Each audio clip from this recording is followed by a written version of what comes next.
Okay, so you won't believe this. I mean, I sure couldn't. The deals at Kohl's right now, they're epic. I got the cutest fall tops from Sonoma Goods for Life for $10.99. $19.99 sneakers I can wear everywhere. And I picked up a Keurig coffee maker for less than $100. Amazing, right?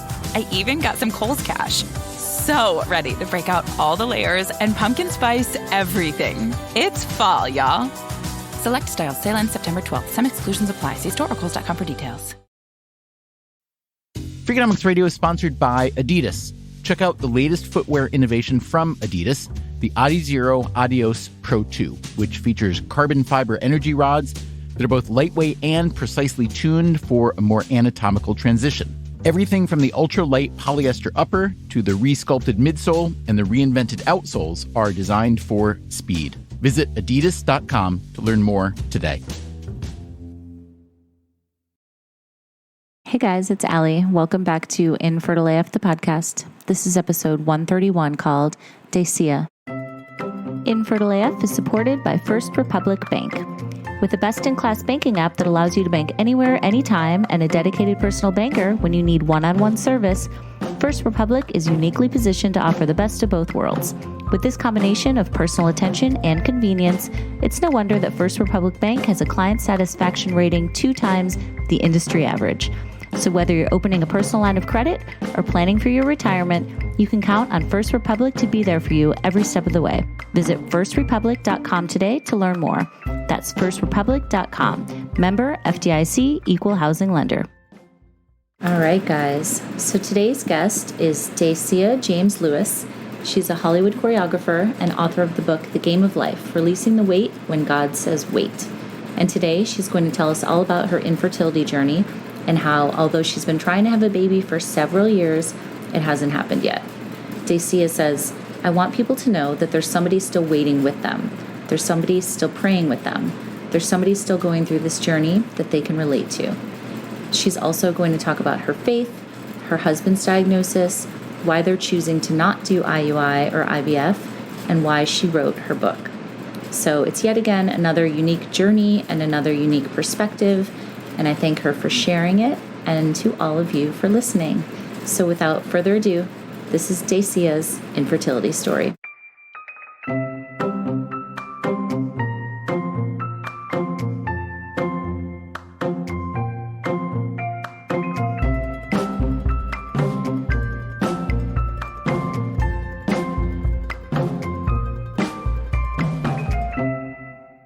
Hi there. Thank you so much for doing this. It's so good to meet you and talk to you today.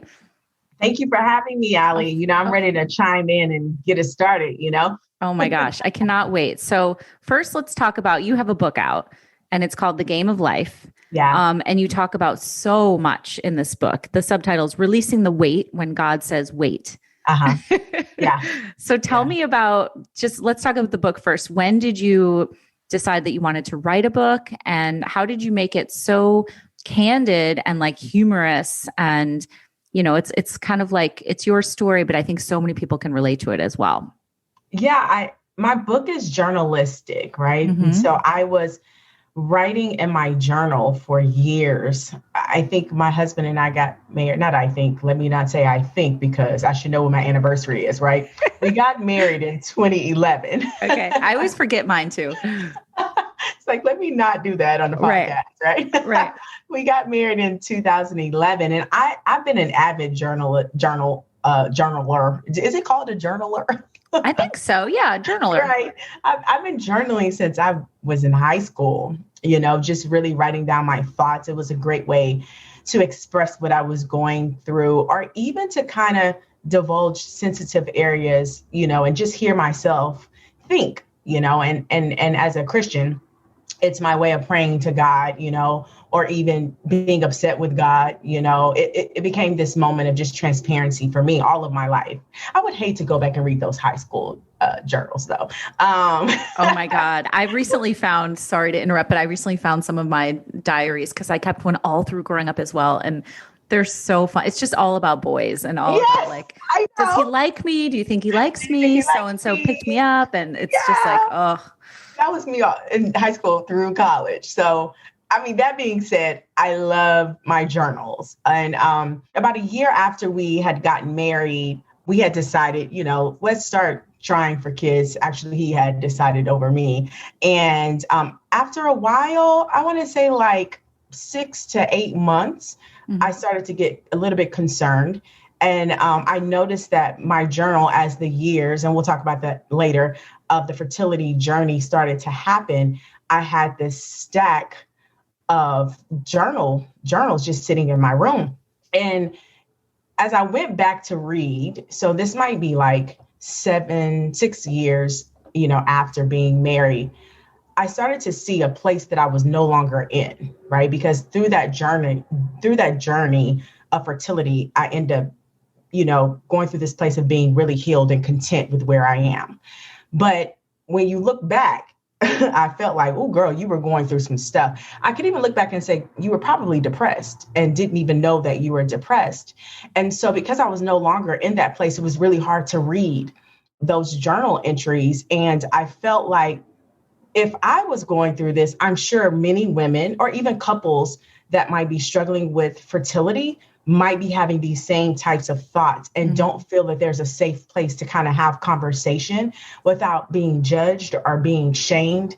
And so I thought to myself, a friend of mine had just wrote a book, and I thought to myself, and you know how your friends write, I could write a book. So girl, you wrote a book, because it's not like this author, like, that you love and worship. Right. It's like, no, my friend wrote a book, it just shows you can do it, right? It's a tangible goal.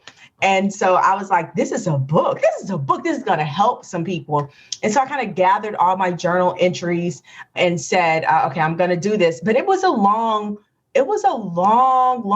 journey to writing the book, because once I started, it was really hard to go back to the places and read those entries. So this book took me about 4 years to really write. And I'm a pantser. I did not have an outline where, this is my intro. This is, the subjects that I'm going to talk about, the topics that I'm going to talk about. It was nothing like that. It was like, just write, just write what you feel.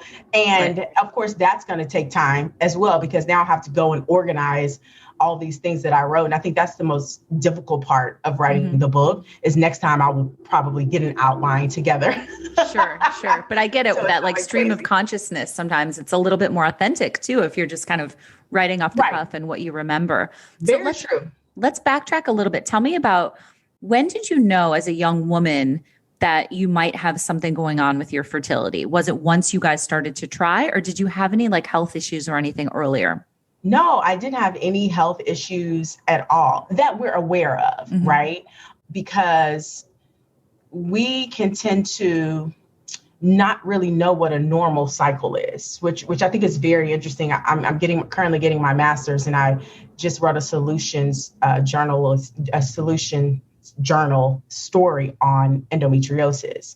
It's not something that I particularly have, but as I started to really dive into the research and the symptoms and started to interview people for this particular story, it really enlightened me on how we can actually think this is something normal with heavy periods and clots and things like that. We could actually think that that's normal and not know and call it hereditary. And doctors can tend to say, you just have a heavy period, instead of going deeper and like, there might be some underlying problem happening. I don't particularly have any issues, but I just thought that was very interesting as I did that paper, that there are things that are going on with women's body that we kind of negate. There's negligence when it comes to this. So my cycles are pretty regular. You never think that you're going to have trouble conceiving when you actually start, make that decision.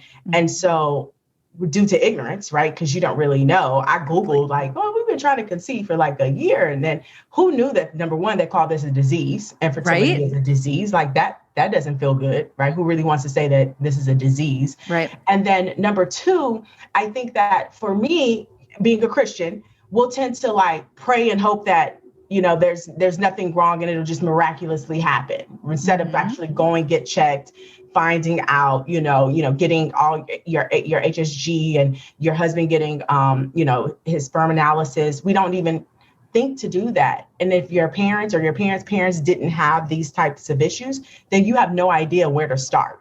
Right. In terms of fertility, you have no idea. Exactly. So for me, that's why it took so long for me to be like, I think something's wrong, right? Because it's like 2 years and 3 years. And then my friends, my close circle, are now on their second kids, and we're still trying for a first kid. Yeah. And I'm like, there has to be something that's just not, connecting, with this. And so I think maybe year 3 for us, it was more alarming. Okay. Like, let me really dive deeper. I want to unpack this a little bit and talk about when you guys first started to try.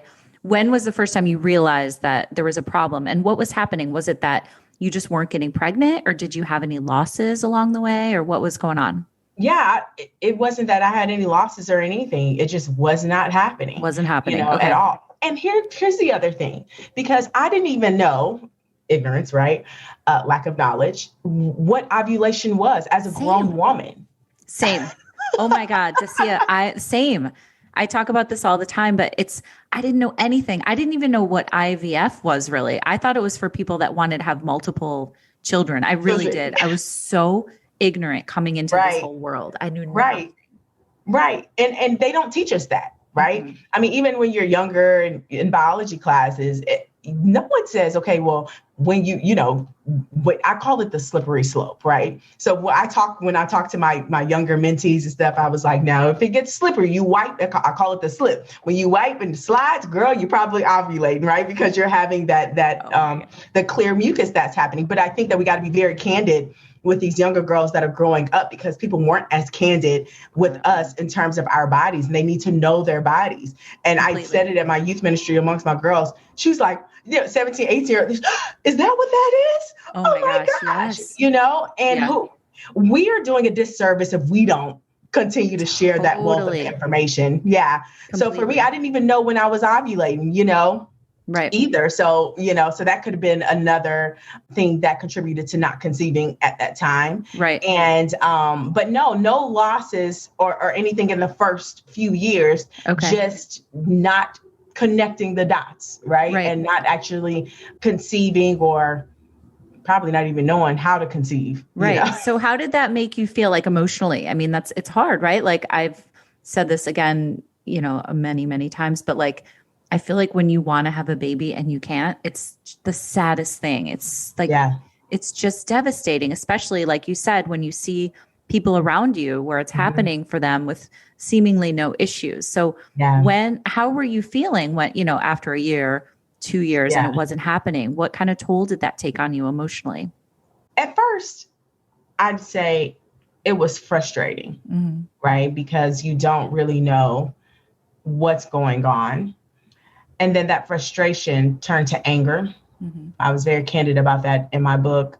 And I had to be very mindful of jealousy, and not getting into that place of, feeling, I call it also entitlement, when you feel like you've done it right. I mean, whatever that is, right? That you're married now, and, first comes love, then comes marriage, then comes a baby in the baby carriage, versus having like a 15, 16-year-old cousin who gets pregnant. And you're like, what the hell, really? Trying to stay in that place of not being judgmental either. Yeah. There's so many different emotions, and I call those the weight in the book, WEIGHT, because there's so many levels to that disappointment and discouragement. There's so many different emotions and feelings. And as a woman, being that this is one of the things that we do, right, is giving birth, you can also feel like a failure in a sense. And every time you miss the opportunity, you feel like it's a failed attempt at something, and then start to question what's wrong with you. Like, we internalize it and start to kind of dissect the areas and compartmentalize what could possibly be wrong with us, or it even feels not fair at times, Oh, totally. So I think there were a lot of things going through my head, but I think around year 4 or 5 is when it really started to get, interesting for me. And I started to shut down and shut people out, being that you feel like you're no longer compatible with people. So like, if you start off in this circle and no one has kids, and then you find yourself being the oddball out, and then you find people walking on eggshells around you because they know, like, that always made me feel uncomfortable. So I did feel like I kind of started to shift, my environments sometimes to make me feel comfortable in the journey. And I think that is important. I talk to my therapist about that because you'll feel bad about it, but it's just protecting your space and protecting. She tells me to control what you can control. And so if you're feeling a certain kind of way, you don't want to go to a baby shower because let's say maybe you had a miscarriage that week, or maybe you started your cycle and it was a failed attempt, then don't put yourself through something. Protect your space. And I had to learn that was okay, right? And send a gift from afar. Like, I love you, but I don't even want to go into your space like that because I'm not jealous of you. I'm just dealing with me. Completely. Right. Were people understanding when you would do that? Yeah, I think that they understood after they read the book. Right. Right. Because you get very candid about it, because I didn't necessarily divulge it to everybody. And nor did it feel like, it didn't feel like they were judgy towards me. It's all me. It's all the thoughts that I was thinking about what it is that they could possibly, be thinking of me, or thinking that I can't have kids, or, it's all these things ruminating in your head that you've made up yourself. Right. Yeah. And so once you're in the book, that's why I apologize at the beginning of the introduction. Like, if I've offended you, if I, move, that, just understand that this is what it is, or this is a process for those that are really on this mission to conceive, and it can really be draining. So give grace, and hopefully they'll give grace to other people, as they read the book and understand what that looks like. Completely. I agree with you. I never felt so insecure in my life, except for when I was trying to have a baby, because I started to spiral. Like, I would talk about it to my friends, and then I would get paranoid because they weren't going through it. And I was like, they probably think this is all I talk about. They probably think I'm crazy. And I had secondary infertility. So I'm like, they probably think I'm being greedy because I want to have another baby. And, you just start to play all these mind games with yourself. So I'm curious, how is your husband doing with all of this? And how were you guys like as a couple? Well, my husband's a trooper, right? Okay. Like, I'm grateful. We've been married. We just celebrated 10 years of marriage in May.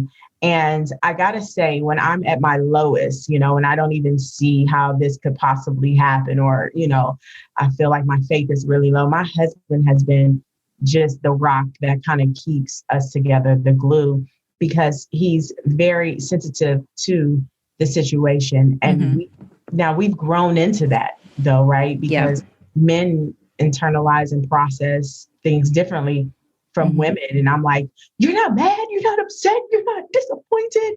And he might be disappointed for the day, but then somehow he was able to pick up, and go. And our situation is a little bit different, because I think as the time went on and you go to the doctor and I particularly got what they say, a clean slate, for lack of better words. And my husband was diagnosed with male factor infertility, which was a shocker in some case to him, because, you'll read in the book where he, and I was like, hey, my doctor said you might need to go get checked. And he's like, oh, I'm not shooting no blanks, and it was very humbling, for him, in that sense. And one of the things that my doctor told me was, this can get really sticky, right? So don't get into the blame game. It takes two to tango, right? One might've got, some type of diagnosis and the other one didn't, but it still takes two people to make this happen. And so I was very conscious about making sure he felt well, okay in this process as well. But in turn, that started to build another weight of resentment for me, right? Because I'm waiting for you to get checked and you get to a place where you're at peace with going, because there's still fear on his side that he didn't necessarily express. And so we had to have a conversation like, listen, I'm trying to figure out why you haven't gone and gotten checked. And he's like, to be honest, it's just a fear. It's a fear of finding out that it is me. So finally, when we get to that place, and it is, I remember us being in Italy celebrating our anniversary, and the doctor calls in Italy to give the report, right? You're Happy anniversary. Right. Vacation ruined, and we're like headed to Rome and, on the shuttle, and he's just staring out the window. And I'm like, oh God. Yeah. And it was a damper, on the situation. But, I think for my husband to have that type of diagnosis and not let it affect you.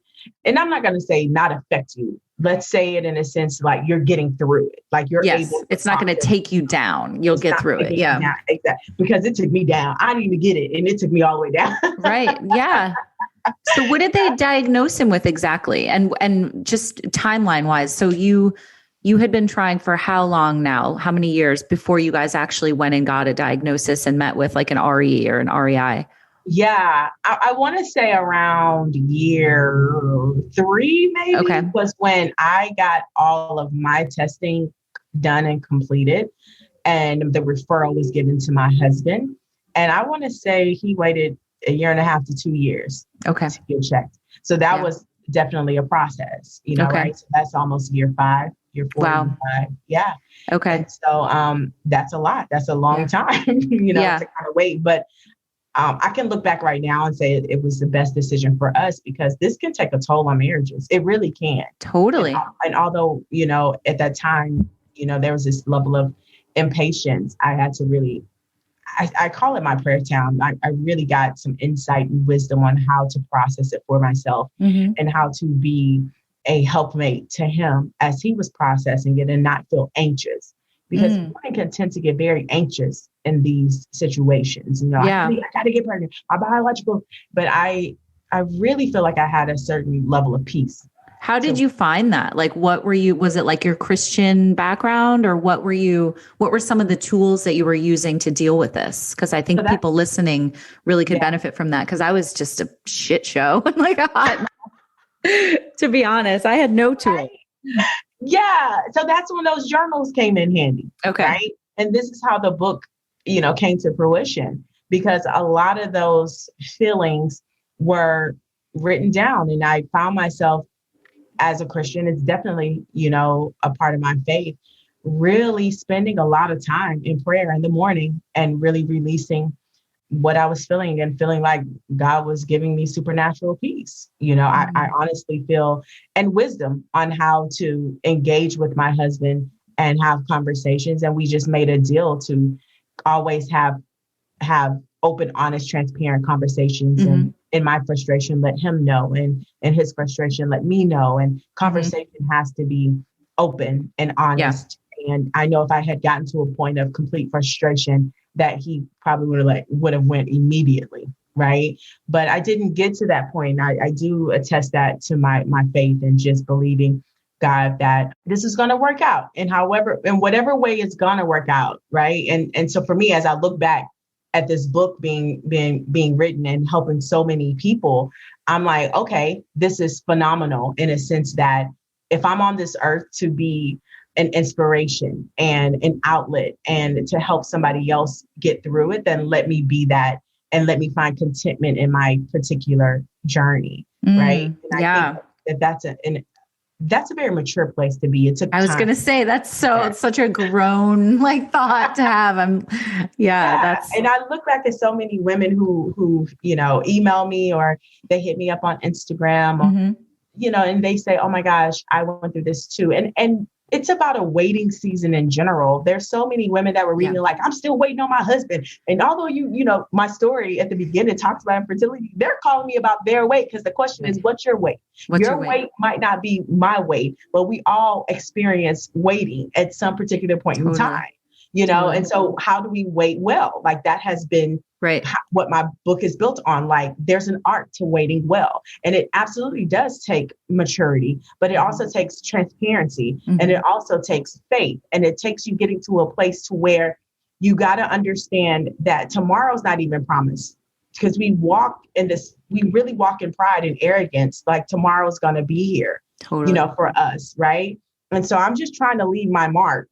And if that means that my fertility journey is postponed, then okay. Do I believe that it's never going to happen? No, I believe it's going to happen and it's going to happen in God's perfect timing. And so, just to throw it out there. So my husband, to go back to your question, my husband had been diagnosed with a varicocele vein, where it's kind of this, where your sperm is being choked, right? So there's low motility and low sperm count. And so for us, we had to figure out what that looks like. And the doctors were like, well, let's, get the varicocele surgery, for my husband. And he did get the surgery and it did help the count, but we still didn't get pregnant. Right. Okay. So it's like that scripture, you can throw the dice, but God's going to determine how they land. I love what you say about, writing the book to help other people, because I really do think it has been and will help more, as it even gets spread around more.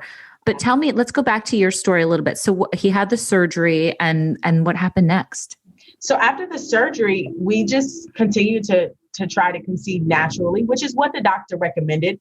I particularly was uneasy with IVF as well as IUI, mostly because it's a lack of knowledge, not really understanding. And as a Christian, feeling like you're taking matters into your own hands. That was something that I really had to deal with in my faith, and not saying that this is a miracle and this is not a miracle, right? It's just gaining the knowledge and understanding, because if you don't understand, like you said, you thought IVF was for having more kids, when you don't understand the process and the procedures, you can automatically say, no, I want no parts of this. But our doctor continued to say, let's continue to try naturally for the rest of this year after the surgery. Well, it didn't necessarily happen for us either after the surgery. So that was difficult. But then in the midst of that, we had a miscarriage. So that was my first miscarriage after the varicocele vein surgery, which was sorry.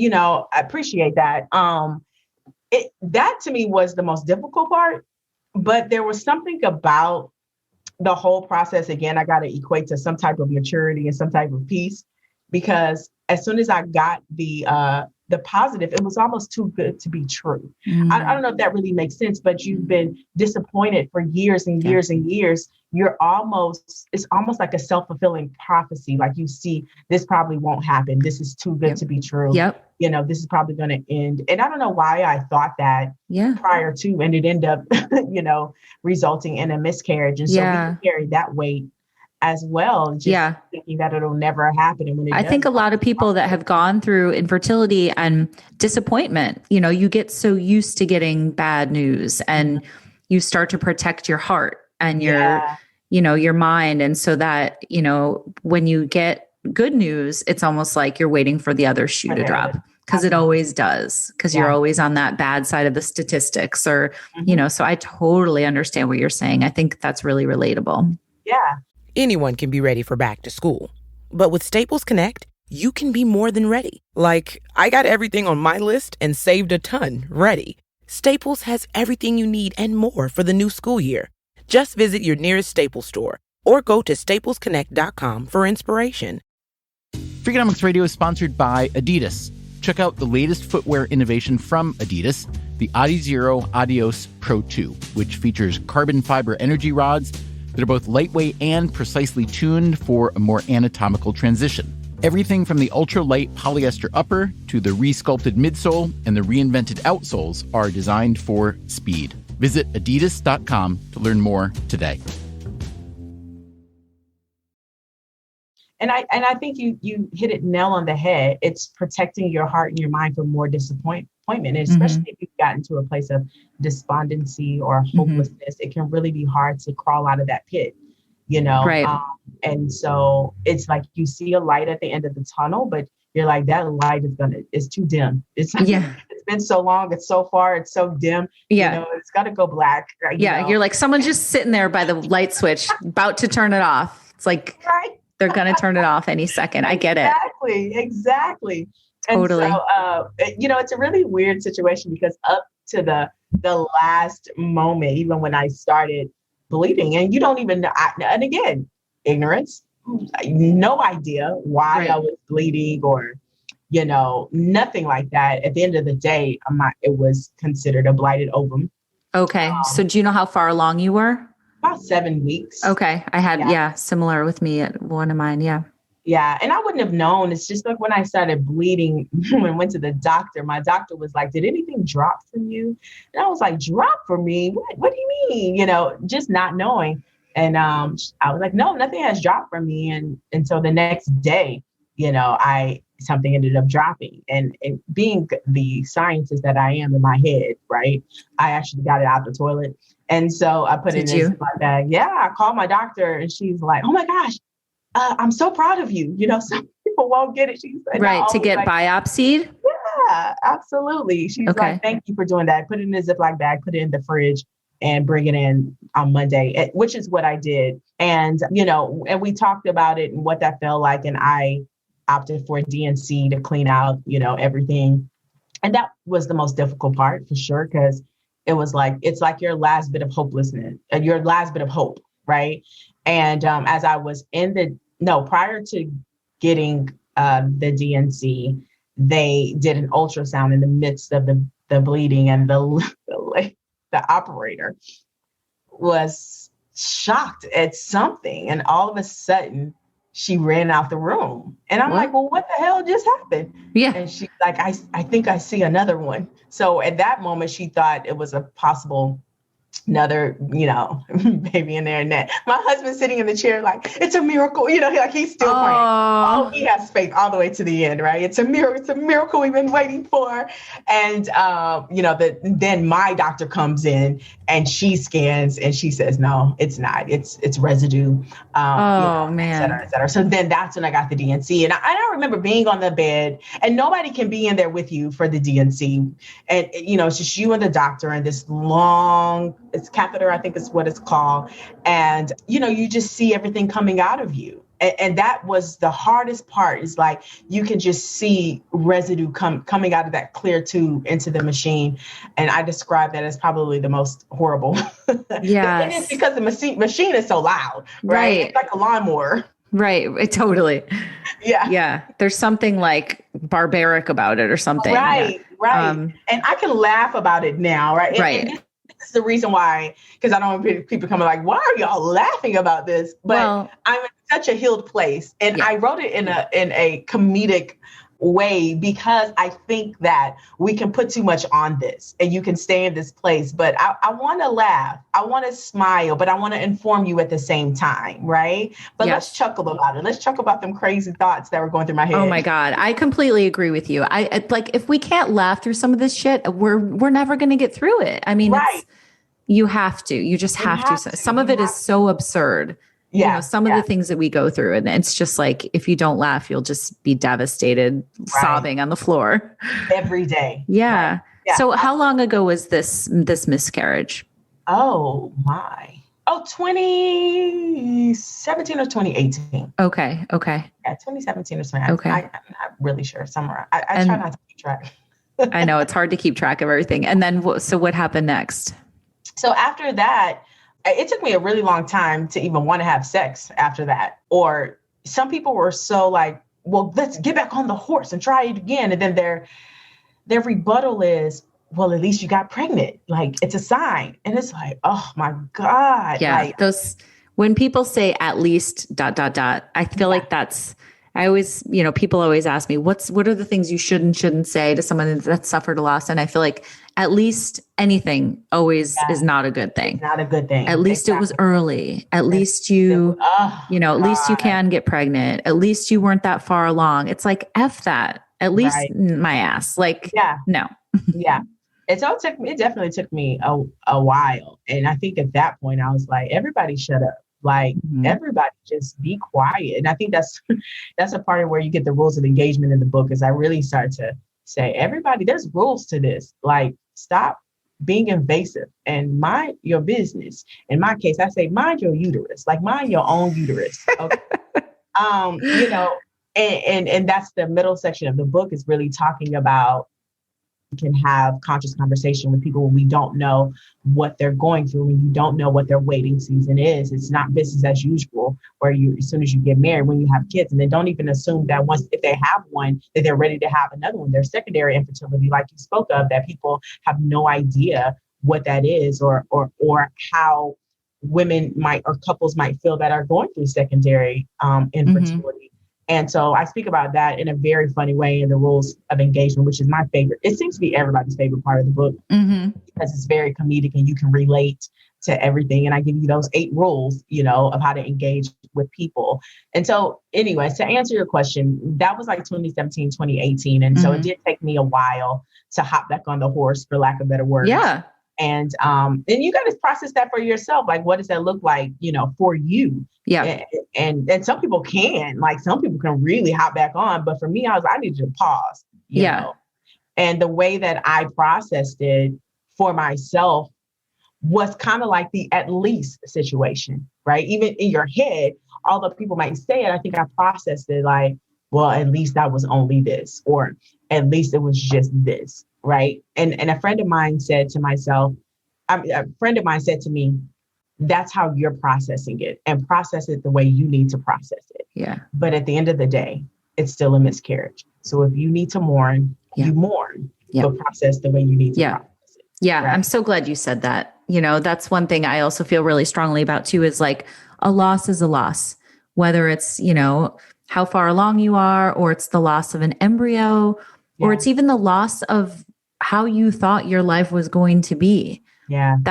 There's grief in all of that. And I think as women, we do ourselves a disservice when we don't take the time to grieve these various losses, or when we try to diminish our experiences and say, well, she has it worse than me. Or, we do that as women because we've always been taught to like, be quiet and don't, Yeah. Like this humility aspect, or I don't really know. And I don't know why we do that, But I had to learn that. And I was like, well, if I feel like mourning today, then mourn, right? Mm-hmm. And another, you said it almost perfectly. It's like you are mourning the possibilities of what could be, or what the dream and the vision that you saw for yourself, and it's not there. You don't see it happening, and that can be very frustrating. And you can even enter into depression because it's just not working the way that you saw it. Completely. That we created in our head, and just think of anything else, you feel like you didn't achieve it. Mm-hmm. And as you get older and older, and you don't see it happening in the horizons, that too, in of itself, can be diminishing to your faith and to your hope, or even to your mental. Right. So I was very, very adamant about getting a therapist. Yeah, that's great. Big fan of therapy. So what did your therapist help you to realize, like going through this whole journey, and realize in terms of coping with it, and where you are now and what's going on and all that? Yeah, our journey. So we're in 2021, and so for us, we're still trying without trying, if that makes sense. We have specialists that we've talked to. We haven't necessarily made any types of decisions yet. We are still mulling over what options we do have. Mm-hmm. And those that are considering options, there are people that don't know what these options are. There's IUI, there's IVF, and they're all, invasive in a sense. And so you have to process what that is for you. And if you're ready to hop on into that, journey, or if you need to settle yourself and mentally prepare yourself for that. And that might take a little longer than other people. Mm-hmm. There's holistic routes. We're just weighing all options at the moment. I'm not pressed. And again, that's part of the contentment aspect. I'm not really pressed. Like, those days are over where the anxiety and the anxiousness to conceive. Yeah, I'm in a weird place right now, but it's a good weird place, right? It's a good weird place. I don't really know. You seem really peaceful. Like, your demeanor. You seem very calm, and like you said, not anxious about the whole thing. So I think that's a good place, a good headspace to be in. Let me ask you this: so with IUI and IVF, you just don't feel comfortable doing that for you, right? Is that what you're saying? Yeah, that makes total sense to me. Yeah, I had to process for that. Because at first it felt unfair to me, because everything is still has to happen to me, right? And so I think I had to really, you have to shoot me with a needle, right. I have to take medicines, like, right. It's not a very settling and comforting experience. Like, if you get the flu, right, why do I have to take your flu medicine? That's what I had to process for myself. I had to wrap my mind around that. Yeah. So I'm still wrapping my mind around this. Right. So the fact that your husband doesn't have to get poked with needles, is that comes into play? Definitely comes into play. It does. And some people are like, by any means necessary. But again, I have issues with invasiveness. Yeah, I think that makes sense. Yeah. And so I have to be in a space of being like at peace. One of the things that I work with to settle myself, it's a scripture. It's in Proverbs, and it's talking about wisdom. And the scripture is, all her ways are pleasant ways, and her paths are paths of peace. And it says her because wisdom is referred to as, I guess a female in that sense, but God is wisdom. That's what we're talking. God is wisdom. And so in walking in this particular journey, I go with my peace. All her ways are pleasant ways, and her paths are paths of peace. If it brings me anxiety, I cannot move forward, right? Because I'm moving in a place of anxiousness, and it's not self. This is when we make mistakes, right? And so usually to come out of anxiousness is usually time or information. It's time or information, right? And so for me, I think it's not a time thing, it's information. So I'm getting as much information as I can from my doctors. And that to me settles any type of anxiety that you could possibly have, because you now are informed on a thing that you didn't really know at first.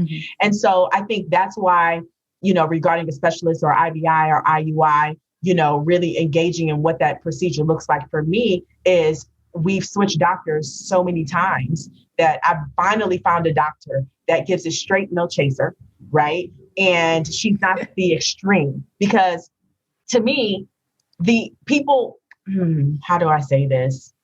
As a Black woman, there can be negligence in hospitals. Like we have to really be, candid about that, right? Atlanta has the number one mortality rate for women that are having kids. I forgot how to say it. Pardon my not being the technical terms. No, yeah. But, So sometimes when you're going into these rooms, it's the extreme all the time without giving me option A, option B, option C, option D, explain them all to me and then let me choose instead of you're getting me an end all be all. It has to be this. And so, one doctor said this, another doctor said that, but I have the best doctor right now. And she has been amazing in giving information.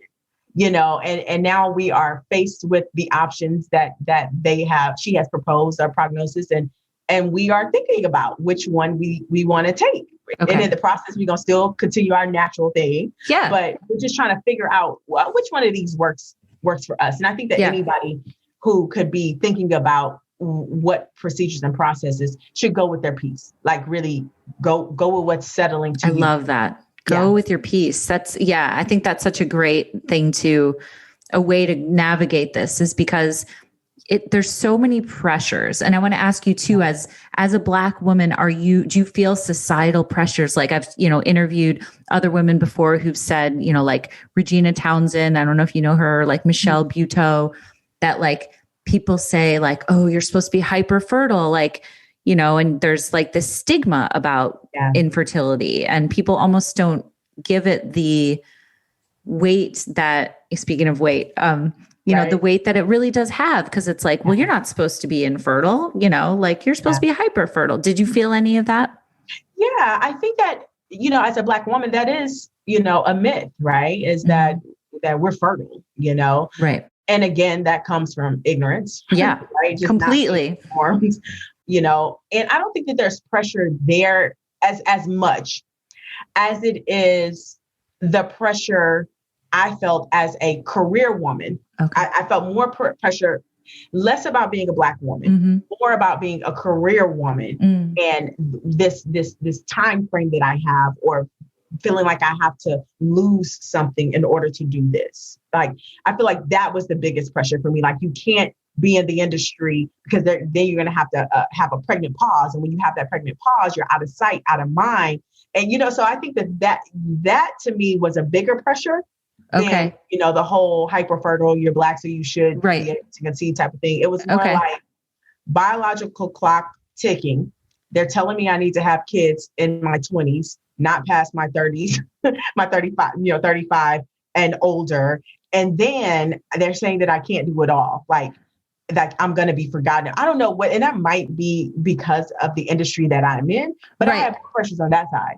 Well, let's talk about your industry, because I'll mention that in the intro as well. But, you're a choreographer and you've, have a Hollywood career and you've worked with all these amazing, huge names and been in movies and all this stuff. So tell me a little bit more about what you do. And like you said, how that has come into play. Like, it's got to feel, not to put words in your mouth, but like you said, you can't take a break. Like, it's not a good time to maybe have a baby, because then you'll like get lost in the shuffle, or people will forget about, you can't, if you're on like a trajectory, you can't take a pause, because then you have to start from scratch or something. So tell me about that for you. I remember even when I got married, and I went home, because after I got married, I moved from Los Angeles to Texas, and I was still flying in to work, which was way cheaper than paying rent. I just want to let y'all know it was cheaper for me to fly in to work than it was to keep my apartment.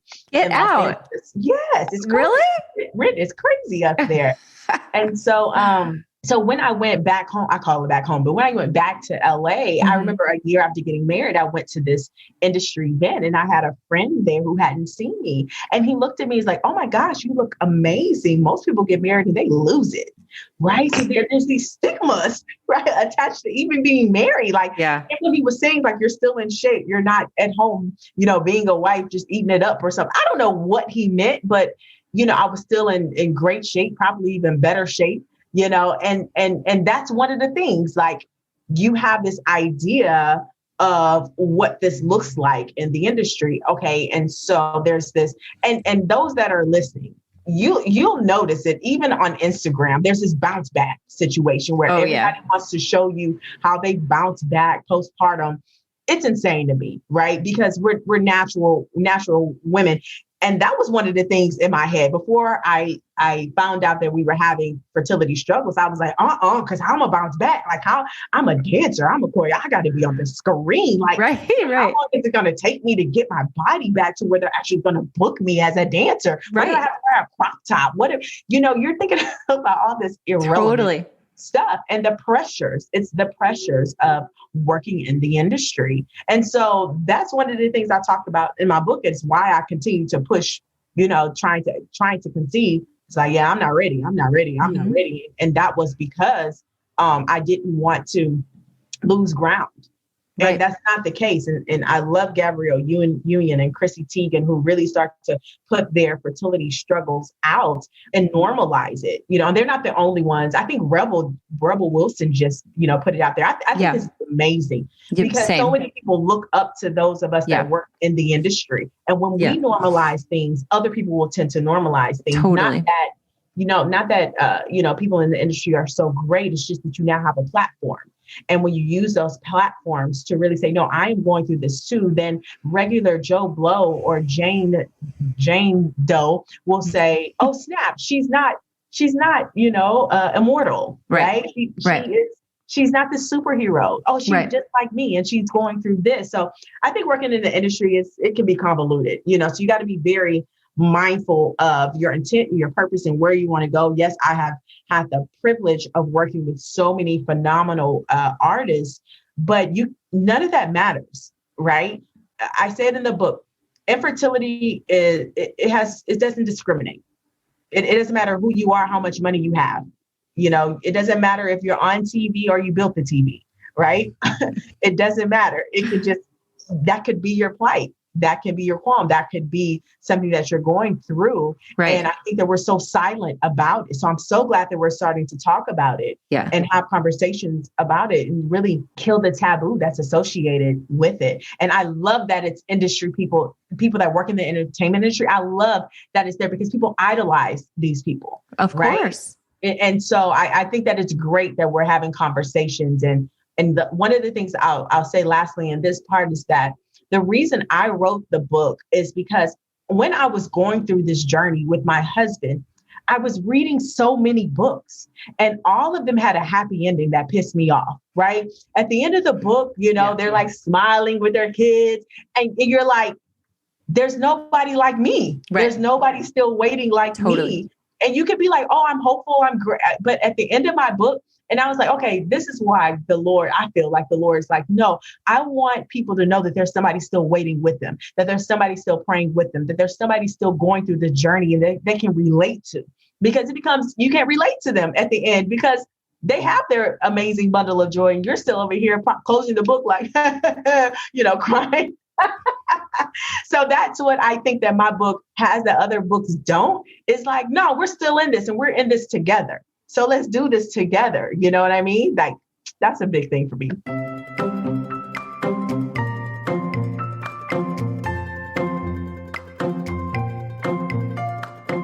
All right, guys, thank you so much for listening to my story with Dacia. I hope you enjoyed it. I love sharing all these different perspectives and different journeys. There's so many different things that people are going through. So we're going to keep it going. Obviously, if you guys have 2 seconds to go over and rate and review this podcast, it really helps us get noticed. So I'd really appreciate that. You can do it on Apple or Spotify or wherever you listen. And also definitely check out Fertility Rally, which is the community that I co-founded with Blair Nelson of Fab Fertility. We are a 24/7 community that has content and support groups, tons of blogs and videos and interviews. And, we do these amazing support groups on Mondays for pregnancy and motherhood after infertility. And we do them on Wednesdays for infertility. And we always have special guests and they're just amazing. We love our Rally fam. So please check it out if you're looking for more support. We can answer any questions that you have. You can go on Instagram at Fertility Rally or go to fertilityrally.com. All right. Thanks for listening. Talk to you guys next time.